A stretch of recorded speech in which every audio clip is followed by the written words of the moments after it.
Welcome to the Horse Trailer Post podcast, the show where we cover anything and everything related to the horse trailer industry. I'm your host, Brad Heath, owner and operator of Double D Trailers with over 25 years of experience in the horse industry. I'm excited to bring you the latest news, tips, and insights into everything equine. Can't wait to share my passion for horses and horse safety with all of you. So saddle up and join me every other week for the Horse Trailer Post podcast. Hi, guys. So today we have Phil Haugen Horsemanship on for our podcast. He has over 30 years of training experience and many notable accomplishments in the Professional Rodeo Cowboys Association, and including the most recently being inducted into the North Dakota Cowboy Hall of Fame. So congratulations on that. And Phil, welcome to the podcast. Thank you. Yeah, thanks, Brad. I sure appreciate you having me on.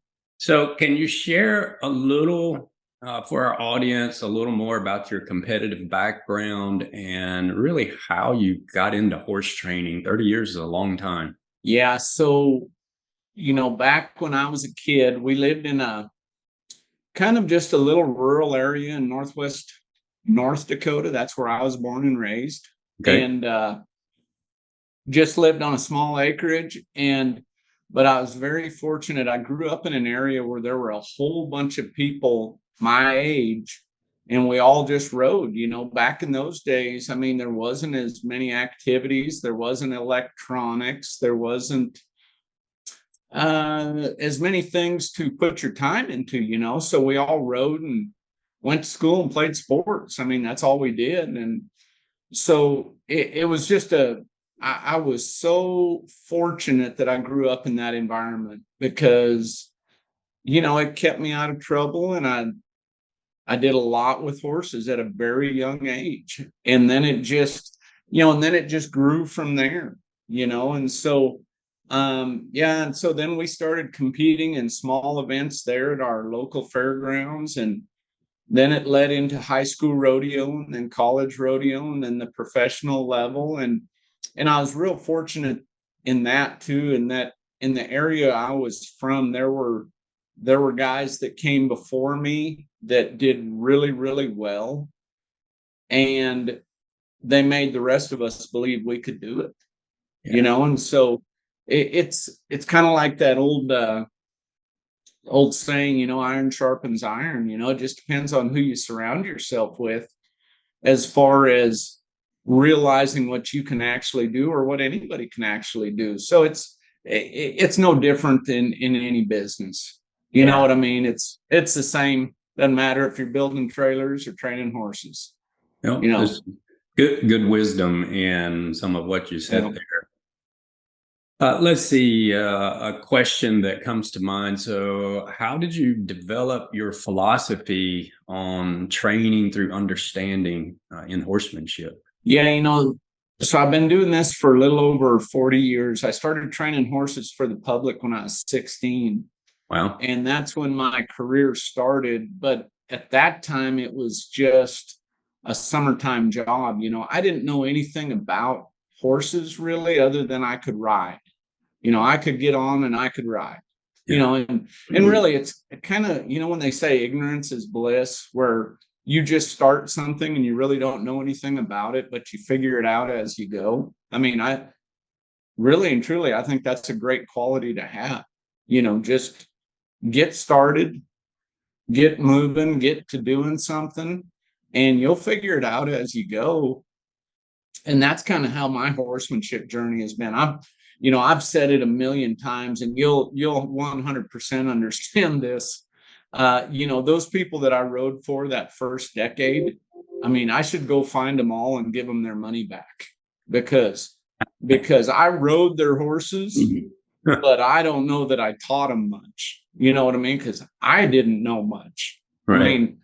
There wasn't a whole lot of communication. It was probably a lot of manipulation, just the old tug and pull and hope you go in the direction you're trying to go in, but great way to learn. And like I said, I really am for that first decade. I mean, anybody that's still around and listening, I apologize, but it was just the way it was back then. I was just, young and dumb and didn't know any different. But I think, I don't care what we're doing, there's a progression in learning, and really some of the best learning you'll ever have is from the challenges and failures you go through as you're learning.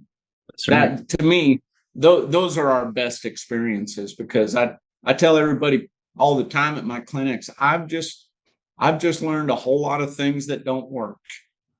That's how I've become more efficient. I mean, I'm going to say it's real similar building trailers. Yeah. There's a lot of stuff to figure out, that's for sure. Yeah. So, it's a philosophy, but it's also understanding that, just keep showing up, keep trying, good things will happen. Yeah. Good things will happen, So you mentioned philosophy. How does yours differ from the traditional training methods that are out there, and even the benefit? What does it offer to both horses and their owners? My philosophy's changed a lot over the years. And just like we talked about just a few minutes ago, early on, and this is kind of the era I grew up in, training horses was more of a manipulation process, a leverage process of, if you pull hard enough and they go one direction, then you've gotten the response you want. Well, now horsemanship is simply communication and leadership. It's the same philosophy that holds true in any other business in the world. If you're going to run a business, you need to be able to communicate, and then you have to have great leadership skills. Well, now in the horsemanship world, it's more about helping a horse understand the response we're asking for, and then rewarding them when we get the response. And that doesn't mean it's always going to be silky smooth. You're still going to have some moments where things aren't real pretty, right? But if you stay with that philosophy of communication and leadership, eventually you're going to establish that communication with that horse, and that horse is going to associate you with being their leader and look to you for guidance. And when that happens, it's no different than an employee at Double D Trailers, the way they look at you. Right. It's no different, So it's like, promoting an understanding between the horse and the human is really what it's all about. Do you have any specific examples or techniques or exercises you can tell the audience? Well, the biggest thing is, and this is something I talk about at all my clinics and all my events, is three things you have to understand. Number one, when you're asking a horse for a response, the first thing you got to do is say, what exactly am I asking for? Right? What is the exact response I'm asking for? Because you can't be vague. If you're vague with how you ask for a response, you have to understand that the response itself is probably going to be vague, meaning a horse is going to be unsure of what exactly the answer is, correct? So what exactly am I asking for? And then number two, how can I ask in a way they understand? Because see, whether you're dealing with, students, employees, horses, it doesn't matter. You're going to communicate with all of them a little bit different. So like at that moment, whatever horse I'm training, it's all about how can I ask in a way that this horse understands? And then number three, where's the release? The release being the reward, meaning if you tip their nose to the left and that horse follows that contact or that light pressure, and they step their left front foot over to the left, as soon as they make that effort, I provide that release, because the release is what you teach.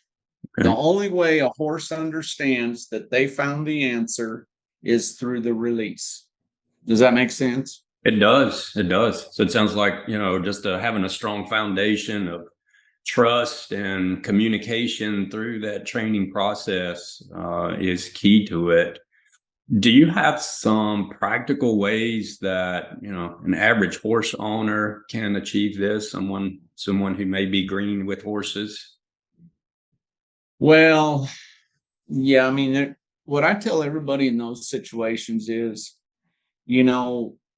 get someone who can mentor you, get someone who can help you through it. There's going to be challenges. Here's what is the Achilles heel in the training business is when you get into a situation where you have two frustrated animals, meaning a human and a horse, that does not end in a good result, right? I mean, it doesn't end in a good result when you got two humans that are frustrated and they speak English, so they can somewhat communicate. Well, when you have a horse that gets frustrated, they go into self-defense mode, self-preservation mode, flight mode, right? That's a reactive response. Well, you have to understand that as a human, we have to be the ones that keep our cool and keep trying to work through the process. Those challenges are the challenges that really frustrate and challenge green trainers, trainers that aren't as experienced. Sure. It's no different than you taking somebody into, your facility and showing them a finished trailer and you say, okay, now you go ahead and replicate that. Well, they're not going to have much luck. Why? Because they haven't had much experience, right? So it's the same like training a horse. But just like training a horse, building a trailer, just a step-by-step process. But you need to stay with the process. You don't put the roof on before you get the sides on. Yeah.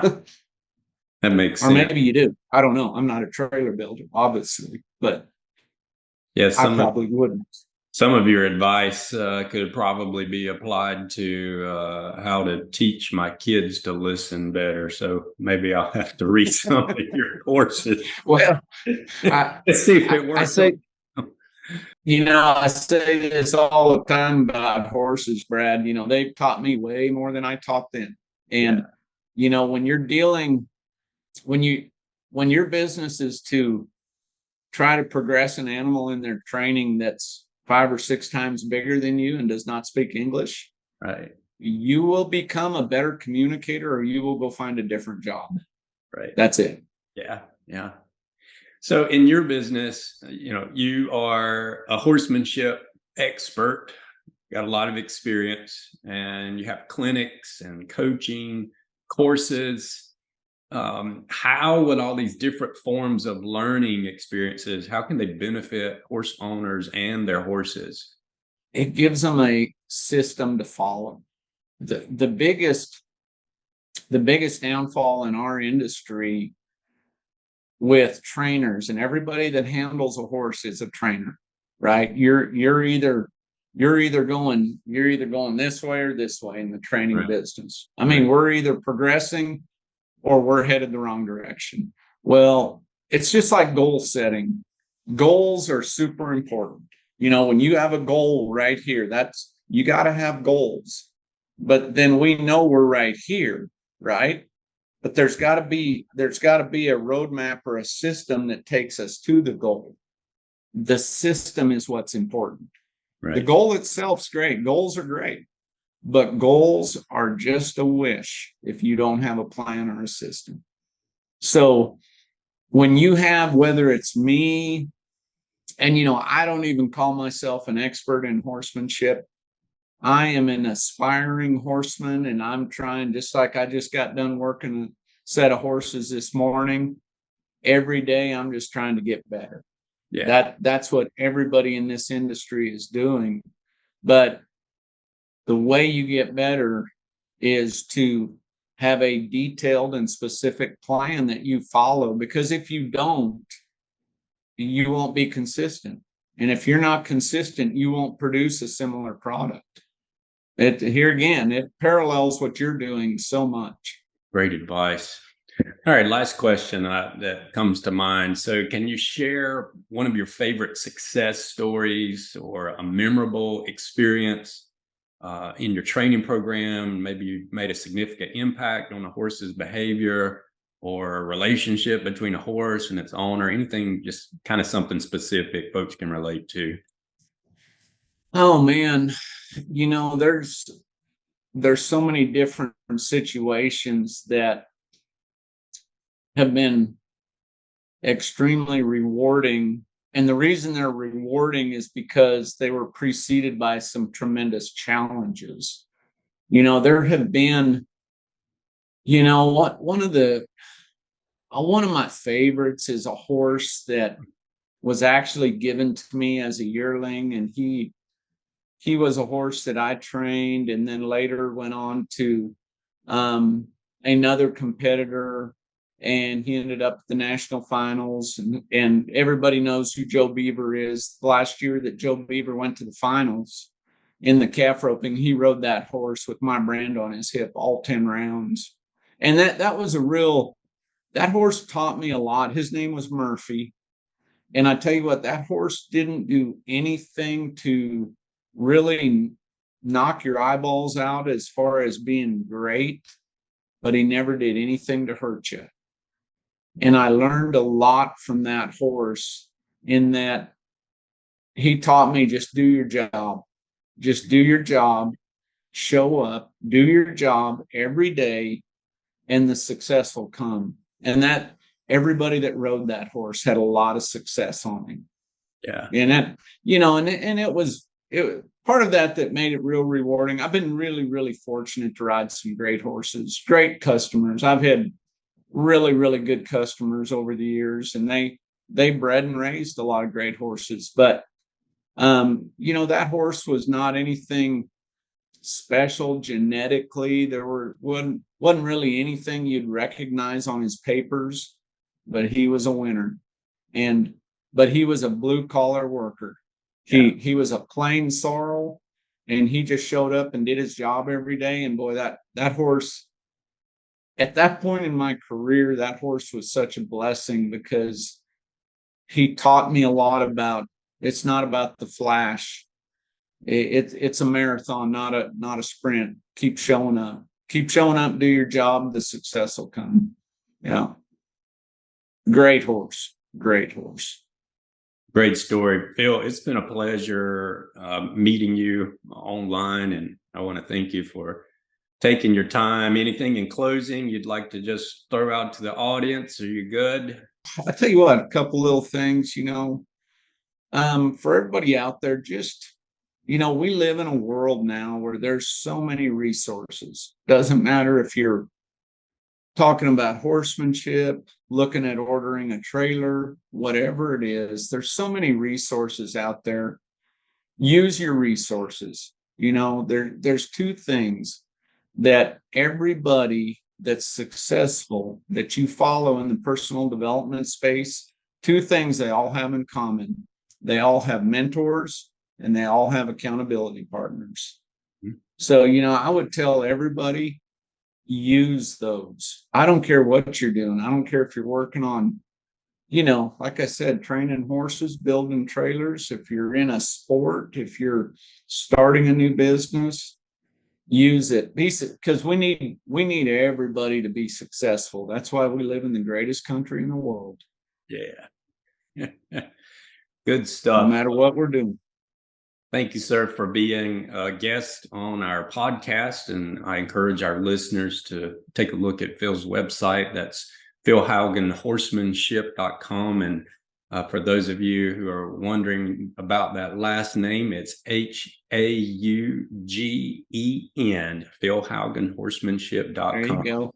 Thanks so much, Phil. Have a great day, my friend. Hey, thanks, Brad. Take care. Yes, sir. We'll catch you later. Bye-bye. All right.